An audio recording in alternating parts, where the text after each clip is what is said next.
May mga gusto lang po akong i-clarify doon sa mga interviews at mga sagot ng nanay ko po sa mga interviews niya po. Una-una po yung 70K na incentives po na sinasabi niya from World Championships 2021 po. Unang-una po 2022 po yun. At hindi lang po 70K yung na-receive ko po doon. Alam ko 6 digits po yun. Dahil dalawa po yung nakuha kong medalya.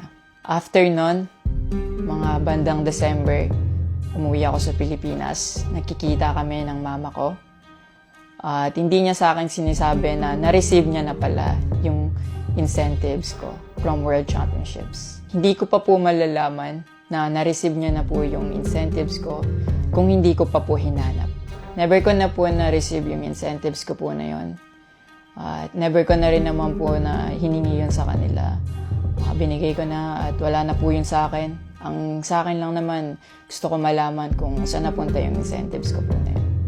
Yung principle po kasi dito wala po sa liit o laki ng amount po na incentives po na ginalaw niya. Kundi po sa pagtago at paggalaw niya nang wala ko pong consent, yung pinapoint ko po sa kanya. At yung about sa red flag daw po si Chloe na sinabi ng mama ko, hinusgahan niya po agad si Chloe sa pananamit at sa pag-akto po niya. Magkaiba po ng kinalakihan. Unang-una, lumaki si Chloe sa Australia at ayun yung nakagisnay niyang culture. At ibang-iba po talaga sa Pilipinas kung paano tayo gumalaw, magsalita o manamit po. At yung about po sa yung mauubos po yung anak ko, nasabi po ng mama ko. Unang-una po si Chloe po may sarili po siyang income.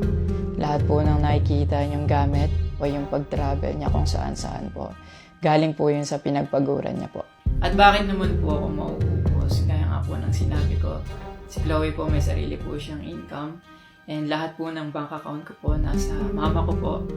At may mga instances po talaga na si Chloe po yung sumasalo sa akin that time po. Bukod sa incentives po, nasa kanya din kasi yung bank account ko sa monthly allowances sa pag-gymnastics ko. And nung nakuha ko na yung bank account ko po na yun, doon ko po nalaman na inuubos niya po yung laman nun. And nasa akin po yung mga bank statement ng withdrawal po na ginagawa niya po. Sabi niya pa nagsimula daw yung hindi namin pagkakaintindihan dahil kay Chloe daw po. Opo, totoo po yun. Dahil ever since unang-una pa lang, ayaw niya na kay Chloe kahit hindi niya pa po nakikita or nakikilala in person. And mas nagkalabuan po kami nung naglagay po ako ng boundaries sa relationship ko kasi pinaglaban ko po si Chloe dahil gusto ko po siya. Yung about sa training camp na kinikwento niya na si Chloe dapat wala na daw doon, sabi ng former coach ko pagdating nung dalawang magte-training camp doon. Usually, kapag magte-training camp kami, palaging naka-hotel. And miscommunicated yon na doon pala sila sa akin na mag-i-stay. Hindi rin totoo na pagpunta nila doon, nung dalawang bata, dapat wala na si Chloe kasi sabay-sabay silang pumunta doon. Actually, nagulat pa yung former coach ko kasi nandun si Chloe. Minelcome naman namin sila talaga.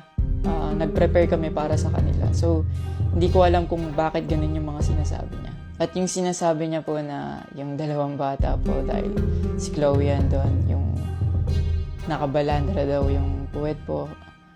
Bilang nakakatandang kapatid po, bilang boyfriend ni Chloe po, at bilang ate at kuya po, kami po aalagaan po namin sila. Hindi namin po gagawin yung mga iniisip niya na gano'n.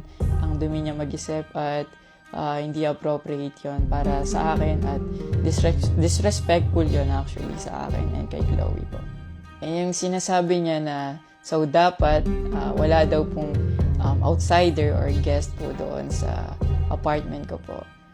Di din po yung totoo kasi wala naman pong naka-indicate or nakalagay sa contract na bawal yung guest or outsider sa loob po ng apartment po. And actually, invited po si Chloe ng former coach ko from Japan nung SEA Games pa lang po sa Vietnam. So, sinabihan kami na invite mo na lang si Chloe sa Japan and doon kayo mag-hang out. Sabi niya pa na feeling niya daw nilalayo ako ni Chloe sa kanila. Unang-una po yun, months before nun, kasi uuwi ako parang 3 days yun.